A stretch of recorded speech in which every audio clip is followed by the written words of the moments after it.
कक्षा में व्याख्या के दौरान एक शिक्षक अपना ध्यान आकर्षित करता है ना। व्याख्या के दौरान एक शिक्षक अपना ध्यान आकर्षित करता है कि वह क्या कह रहा है, कि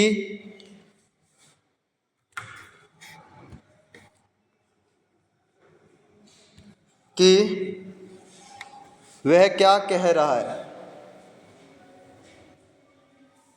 वह क्या कह रहा है, वह क्या लिख रहा है या लिखता है। या ब्लैक बोर्ड, रेलवे स्टेशन या सार्वजनिक स्थानों पर यात्रियों को ट्रेनों के शेड्यूल के बारे में सूचित करने से स्थानों पर यात्रियों को ट्रेनों के शेड्यूल के बारे में सूचित करने से पहले सूचित शेड्यूल के बारे में बताना भी पहला आप क्या यात्रीगण कृपया ध्यान दें, तो फिर सुना कान लगा के ठीक है, यही ऐसे ही बोलते हैं ना, सूचित करने से पहले आपका ध्यान कृपया के स्थान घोषणा शुरू होती है। शेड्यूल के बारे में सूचित करने से पहले आपका ध्यान कृपया के स्थान घोषणा शुरू होती है ना, कृपया ध्यान दें।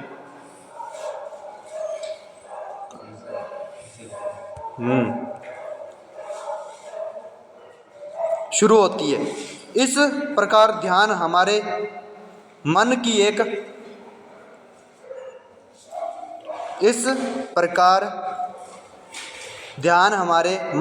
एक शक्ति क्षमता के रूप में लिया जाता है ना, शक्ति क्षमता के रूप में लिया जाता है।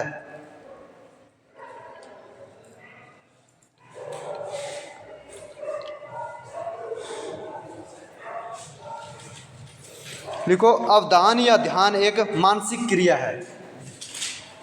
क्या है अवधान? अवधान वह चीज हो है जिसे आप कोई चीज कराने ला रहे तो बिंग पर के कराना, ध्यान केंद्रित कराना, ठीक है, वाह वह अवधान। वाह किताब पढ़ान भी कर सका, बाकी की पहचान करान भी, कलर वर्ण भी, है ना, एक मानसिक क्रिया है। अवधान केंद्रित करने पर देखो, अवधान केंद्रित करने, अवधान का मतलब है बच्ची जिसे कोई भी सब्जेक्ट करवाना है, आप टॉपिक करवाना, वो अवधान है, ठीक है। केंद्रित करने पर ही हमें विभिन्न वस्तुओं का ज्ञान होता है ना, ठीक है। मान लो हिंदी को टॉपिक करना तो वो अवधान है हिंदी, ठीक है। बिंगे में आप चीज़ें क्या सीखांगा, बहुत चीज़ें सीख जाएंगा, मात्राओं को ज्ञान हो जी, है ना, अल्फ़ाबेट, स्वर, व्यंजन, ये सारा चीज़ें ध्यान को नहीं आएगी, ठीक है। वस्तुओं का ज्ञान होता है, अतः किसी बात को सीखने अथवा किसी वस्तु का ज्ञान प्राप्त करने के लिए अवधान की आवश्यकता होती है ना। अगर किसी वस्तु का ज्ञान प्राप्त करने के लिए अवधान की आवश्यकता होती है, अगर किताब ही कोनी होगी के पढ़ोगा, के सीखोगा, है ना, सही है नहीं। तो अवधान तो हर चीज जगह है। सप्ताह है जा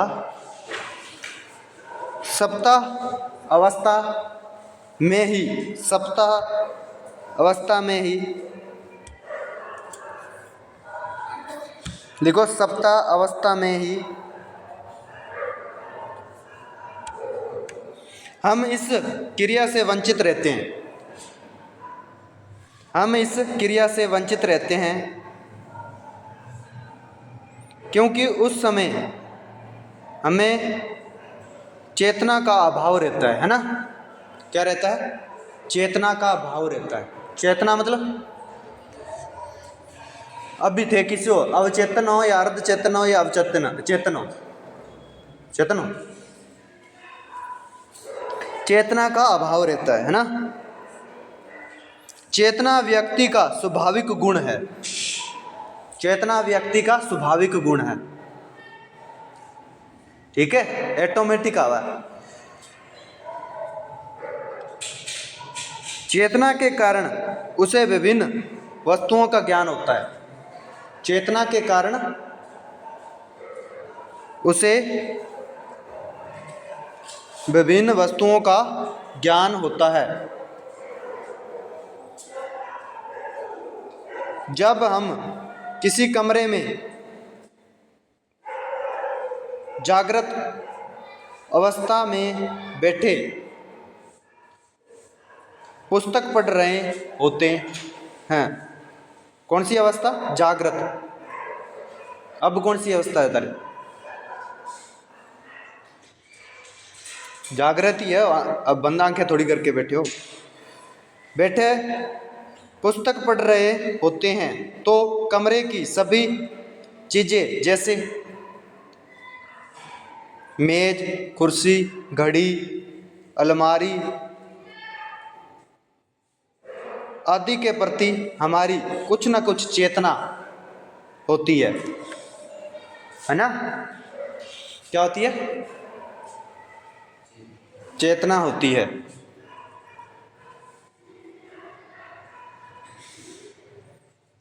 किंतु चेतना का केंद्र बिंदु वह पुस्तक होती है।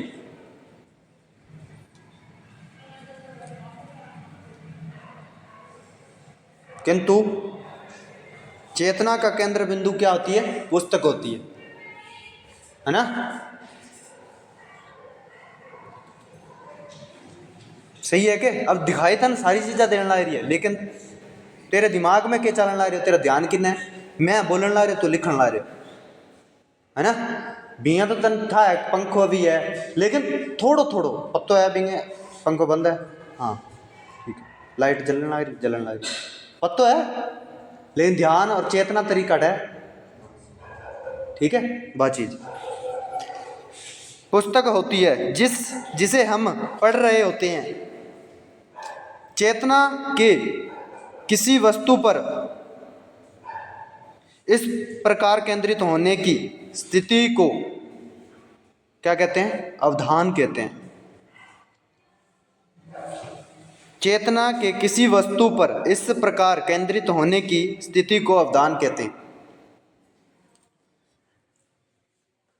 अन्य शब्दों में किसी वस्तु पर चेतना को केंद्रित करने की मानसिक प्रक्रिया को ध्यान या अवधान कहते हैं। ध्यान या अवधान कहते हैं। किसी वस्तु पर चेतना को केंद्रित करने की मानसिक प्रक्रिया को ध्यान या अवधान कहते हैं। ध्यान या अवधान कहते हैं, ठीक है। तो पहला बताओ, चेतना आसी कि ध्यान आसी?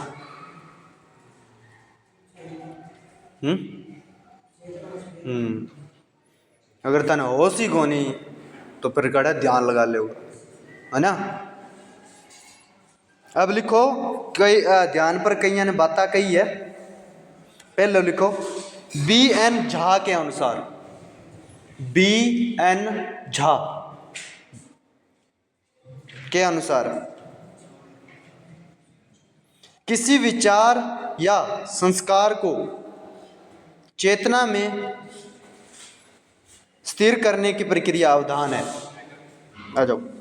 किसी विचार या संस्कार को चेतना में स्थिर करने की प्रक्रिया अवधान है। किसी विचार या संस्कार को चेतना में स्थिर करने की प्रक्रिया क्या है? अवधान है।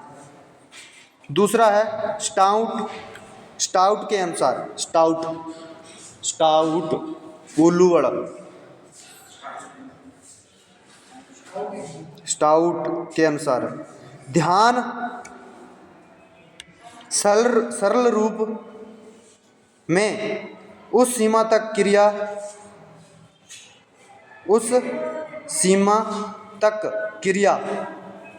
है जहाँ तक वस्तुओं के पूर्व ज्ञान से उसकी संतुष्टि होती है।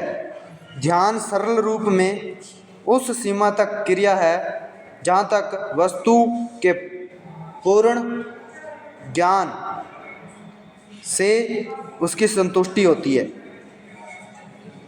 हाँ, पूर्व ज्ञान से उसकी संतुष्टि होती है।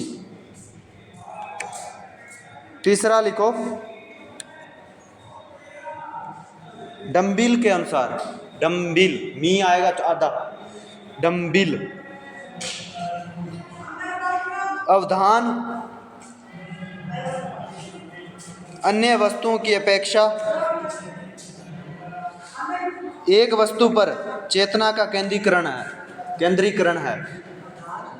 अवधान अन्य वस्तुओं की अपेक्षा एक वस्तु पर चेतना का केंद्रीकरण है। हर किसी ने अलग अलग अवधारणाएं दी हैं। फिर आ गया वैलेंटाइन डे।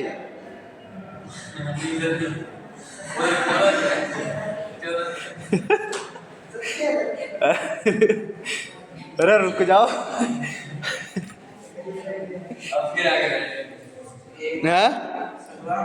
अवधान अन्य वस्तुओं की अपेक्षा एक वस्तु पर चेतना का केंद्रीकरण है। बड़े हंसे है ना वैलेंटाइन डे। वैलेंटाइन के अनुसार हाँ हंस रहे हो।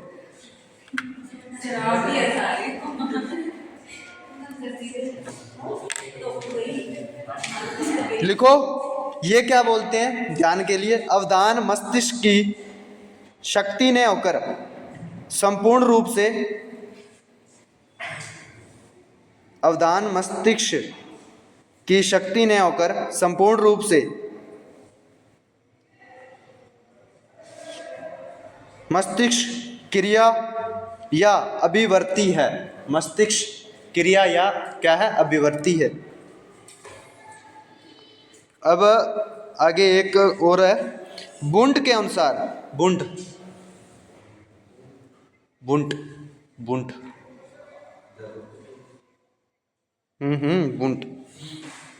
अवधान एक प्रक्रिया है जिसके द्वारा उद्दीपक चेतना की अवधान एक प्रक्रिया है जिसके द्वारा उद्दीपक चेतना की सीमा प्रदेश में चेतना के केंद्र में आता है। जिसके द्वारा उद्दीपक चेतना के सीमा प्रदेश में चेतना के केंद्र में आता है।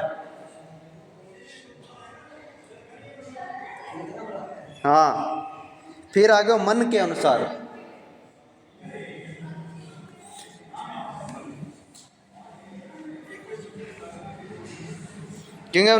मन के अनुसार अवधान एक अभिप्रेरणात्मक क्रिया है।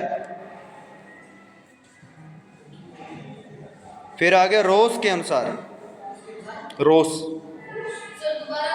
मन के अनुसार अवधान एक अभिप्रेरणात्मक क्रिया है। अभिप्रेरणात्मक मतलब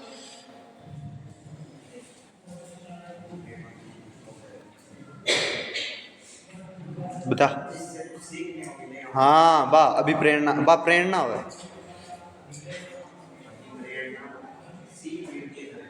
सीख फिर लिखो आगे, रोस के अनुसार अवधान विचार की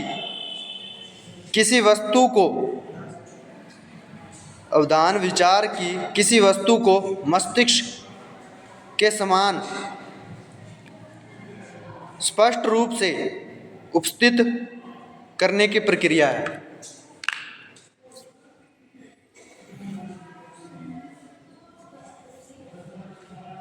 स्पष्ट रूप से उपस्थित करने की क्या है, प्रक्रिया है।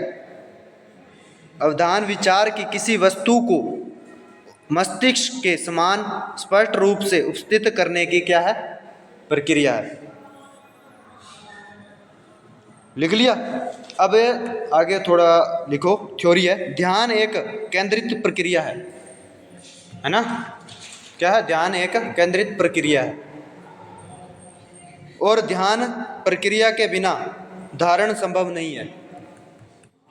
समझ रहे हो? अब थे मैं तन पढ़ाने ला रहे थे, मेरे पर क्यों केंद्रित करोगे?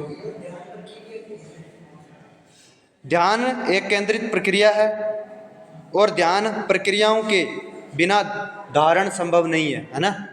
प्रक्रियाओं के बिना धारण संभव नहीं है। ठीक है? थे मन क्यों सुन ला रहे हो? है पहला तो डेढ़ा थरपीसा ई खातर, दूसरा है करूँ थाने भेज दियो आड़ा डिप्लोमा करने भी खातर। ठीक है? तो और तीसरा है भाई पढ़ के डिग्री ले लेंगे फिर आगे नौकरी भी ले लेंगे ई खातर। वो तो मोटो सर्कल है। बिया छोटे स्तर पर आप क्या करवावांगा ध्यान, कोई ना कोई तो आप बिंगे वास्ते प्रक्रिया तैयार करांगा। समझ रहे हो? और बिना अच्छो भी लागना चाहिए। और थाने क्यों अच्छो लागन ला रहे हो? क्योंकि थे पर आगे जाकर नौकरी लेनी है ई खातर, डिप्लोमा भी तो लेना है ना? तो तहीं तो ध्यान करने ला रहे हो, नहीं तो मन की सुनने की क्या जरूरत है थाने? सही है क्या गलत है? ठीक है? तो ध्यान प्रक्रिया के बिना धारण संभव नहीं है ना? प्रक्रिया होने ला रही है थारे सगे हो, ये तो घरू काट दियो थाने प्रक्रिया ही है एक प्रकार की। ठीक है? अगर समझान भी है कड़ी तो सीरियस ही ले लियो। इसका मतलब है कि ध्यान धारण से पहले है। ध्यान धारण से पहले है। पहला धारण थोड़ी कर लियोगा कोई चीज, पहला ध्यान केंद्रित करोगा। अब बॉल आने ला रही है, क्रिकेट खेलने ला रहे हो, मान लो चिड़ी बल्लो खेलने ला रहे हो, तो वो बिना शॉट मारे हो तेरा ध्यान ही कोनी हो तो कड़ा बात तेरा समन्वय बैठे हो कोनी बैठे हो। फिर अच्छा यहाँ देखना पड़ा है, हाथ यहाँ चल रहा है, हाँ धारण हो उसी। ठीक है? लिखो, हमारी धारणों और अन्य संज्ञानात्मक कार्यों के संगठन में चौकस हमारी धारणाओं और अन्य संज्ञानात्मक कार्यों के संगठन में चौकस प्रक्रिया विभिन्न कार्यों की सेवा करती है। विभिन्न चौकस प्रक्रिया विभिन्न कार्यों की सेवा करती है।